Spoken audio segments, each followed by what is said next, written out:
They say controversy creates cash. Well, Eric Bischoff does, but he's also the bloke that booked Jay Leno to headline a WCW pay-per-view, so really, perhaps we shouldn't be listening to Eazy-E all the time. Because although controversy doesn't always result in financial gain, it does generate interest, both good and bad. We love a bit of controversy, don't we? There's nothing quite as satisfying as getting all riled up by something perhaps a little bit problematic, and then, I don't know, logging onto social media to let everyone know we thought it was either genius or hurt our feelings. And if you like a bit of controversy, you must love wrestling, the business being a long-time arbiter of contentious taste that's willing to do anything in order to pop a rating or sell a pay-per-view. WWE as industry leader has naturally been at the forefront when it comes to drumming up controversy, whether it's with a promo, angle, storyline, or on occasion, an entire character or gimmick. Some performers use that ability to stir things up to propel them to main event superstardom, while the other not so fortunate attention getters found themselves unable to overcome the inevitable backlash. I'm Sam Driver from Cultaholic, and these are the 10 most controversial WWE characters ever.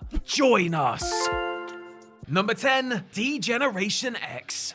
As WWE got edgier and discovered their attitude in the late 90s, one group of characters seemed to revel in the freedom to provoke more than any other. The original incarnation of Shawn Michaels, Triple H and Chyna pushed the buttons of the censors with their flesh-bearing antics and loose lips when it came to their use of profanity and epithets, their sophomoric humor ruffling the feathers of parents the world over. I mean, poor Mr. and Mrs. Whitebread, coming home from a long day of work at the factory only to have their once so sweet and innocent little Tommy tell them to suck it. Things got no less controversial when HBK left the picture, with the game taking the helm and becoming a massive star on the back of the new look group's ramped up antics, such as their take on the corporation, their regrettable parodies of the Nation of Domination, and the invasion of WCW. The rebooted rapscallions of 2006 onwards didn't exactly shock and stimulate as they had in previous years, since they were in their balding born-again dad phase, but they could still raise the ire every now and then. Very much a product of their time, most of what DX did back in the day wouldn't even make it into the writer's room in this era. Number 9, Billy and Chuck. After leaving Degeneration X, and more specifically his New Age Outlaws tag team partner, it's fair to say that Billy Gunn floundered a little. His spell as the One, outside of gifting us an entrance theme fit for any failed 90s sitcom, was a dud, and had he not been thrown together with new arrival Chuck Palumbo, his WWE career may have ended sooner than it did. The team with Chuck gave Billy a lifeline, as the two made the best of the random pairing, matching up their looks, playing up their metrosexuality, and teasing that they were more than just partners in the ring. Eventually, the storyline led them to a life partnership proposal, and a commitment ceremony was scheduled, which is where all of the trouble started. The initial announcement of the ceremony caught the attention of the Gay and Lesbian Alliance Against Defamation, who commended WWE on what they perceived to be a step in the right direction of the portrayal of LGBT people on primetime American television. GLAAD helped WWE get some positive mainstream attention, but were left mortified after the whole thing turned out to be a ruse, as Billy and Chuck backed out at the last second, announcing on air that the whole thing had been a publicity stunt that had gone too far. Number 8, Goldust.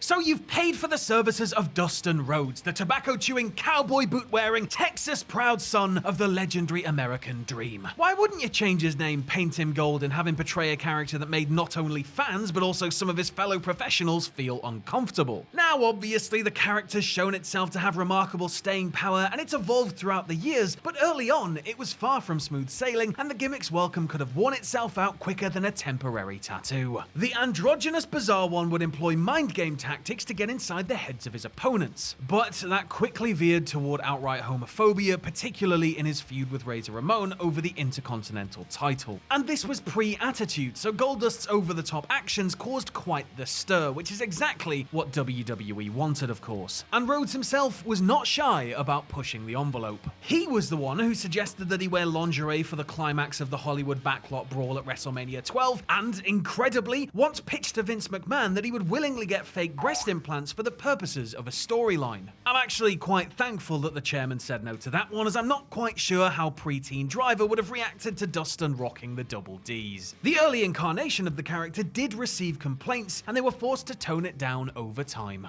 Number 7, Kerwin White. So you've paid for the services of Chavo Guerrero now, the high-flying, charismatic, Latino-proud nephew of the legendary Eddie Guerrero. Why wouldn't you change his name, dye his hair, and have him portray a character that... well, you know the deal by now. According to the man himself, he showed up for work one day and was greeted with a "Hello, Kerwin" from his boss, and well, the rest is regrettable history. Guerrero, who had already enjoyed much success as a tag team and cruiserweight champion, was rebooted as a polo shirt wearing, golf playing suburban type who came to the ring with his own caddy, hey there young Dolph Ziggler, and espoused lines such as, oh, geez, do I have to read this? "If it's not white, it's not right." Oh, okay.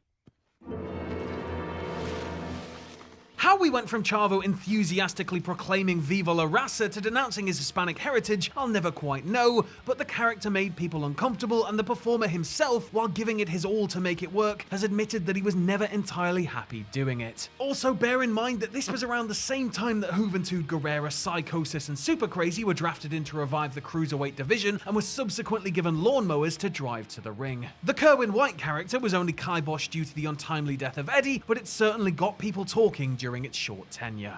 Number 6. Beaver Cleavage. The Attitude Era was full of shocking storylines, moments, and characters, as the car crash TV style of the day led to a sharp increase in sex, violence, and inanity. Top of the stupid pile is Beaver Cleavage, aka a repackaged Chaz Mosh Warrington of the Headbangers, newly cast as an overgrown man-child who loved nothing more than his ample-chested mother. Vince Russo, you old dog, you've done it again! Introduced with innuendo-laden Leave It to Beaver-inspired vignettes, the character was controversial from the off, as it was clear that WWE were gearing up for an incest storyline, threatening to break one of the big taboos of mainstream television. The Beav only wrestled one match, which was against Christian on Raw, before WWE came to their senses and dropped the gimmick, with Chaz denouncing it on camera. The fun doesn't stop there, unfortunately, as incest gave way to domestic violence, as it was implied that Chaz was beating up the woman who had formerly portrayed his mother, now simply referenced as his girlfriend. Of course, that turned out to be a ruse, because as Mr. Russo would have you believe, all women are apparently liars. Terrible whichever way you look at it, Chaz's career never quite recovered from the whole debacle. Number 5. The Godfather. It took Charles Wright a while to find the right gimmick for him, but when he did, it worked like Ghostbusters. That's the saying, isn't it? I blame myself. So do I. Well, no sense worrying about it now. Papa Shango was cartoony with a short shelf life. Kama the Supreme Fighting Machine was never truly convincing. Kama Mustafa was better, but still not quite it. But The Godfather was the right thing at the right, incredibly horny time. Wright, who actually owns and operates a gentleman's club called Cheetahs in Las Vegas, mixed reality with fantasy to create something that really struck a chord with all of the young, impressionable males that were filling arenas and their pants and tuning in at home. Popular and fun-loving to some, yeah, but misogynistic and controversial to others. Especially the Parents Television Council, who took umbrage with The Godfather, Val Venus, and DX when WWE debuted SmackDown on UPN in primetime. WWE were forced to dial it back a little due to the increased scrutiny, and eventually turned The Godfather into The Goodfather, adding him to the right to censor, a stable that was there specifically to poke fun at PC police. Muted, The Godfather would never be the same again, but really, there was only so long the scantily clad hose and overt drug references could last before somebody took issue. Number 4. Eugene. Nick Dinsmore was a skilled and well-respected wrestler in the Dean Malenko mold, very proficient on the mat, looked like an athlete, but was possibly lacking in the charisma department. Stationed in WWE developmental territory Ohio Valley Wrestling for an age, it looked at one point as though Dinsmore would never be called up, as everyone around him made it to Raw or SmackDown. Taking matters into his own hands, he pitched the character directly to Vince McMahon in an attempt to save his career. According to Dinsmore, the character was inspired by OVW trainer Rip Rogers' son, who is autistic. The original concept was someone who had learning difficulties, even struggling to tie his boots, but the second the bell rang, he'd become a world-beating dynamo. Wanting to get back into character-based wrestling, Vince gave it the green light, and Eugene, storyline nephew of Eric Bischoff, became the focal point of some of the biggest storylines of the day. Regrettably, the character almost immediately veered into the realms of poor taste, being completely exaggerated and played for comedic effect. Viewers complained, and WWE issued a statement saying that they wanted Eugene to be a hero for other people with disabilities, encouraging them to strive to achieve their dreams. And that's all well and good, but this is WWE that we're talking about. I bet you if they booked Luke Skywalker, he'd end up, I don't know, kissing his sister or something. Oh, never mind. Number 3, Akeem the African Dream.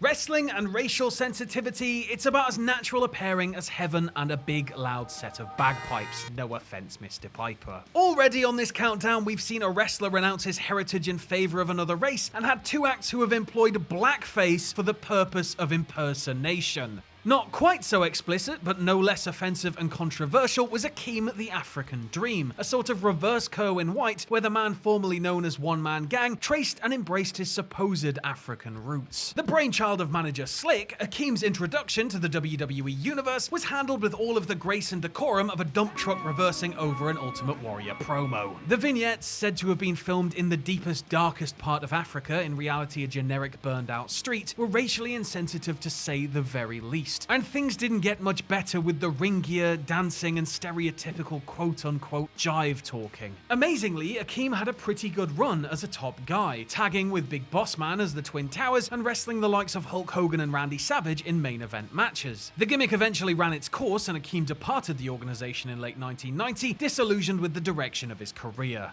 Boy, I'll say. Number 2, Sgt Slaughter.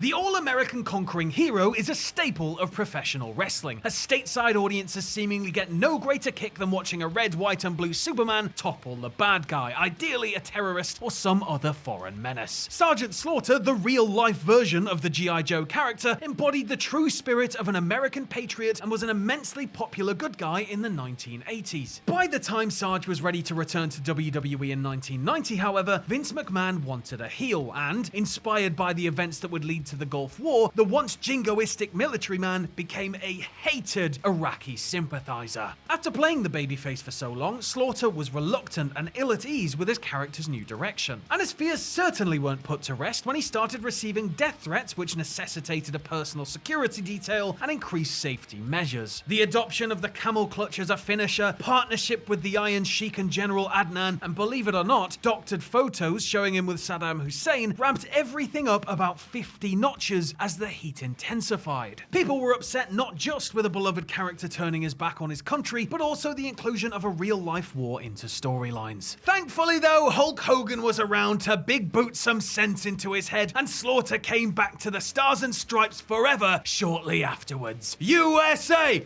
USA! And number 1, Mohamed Hassan.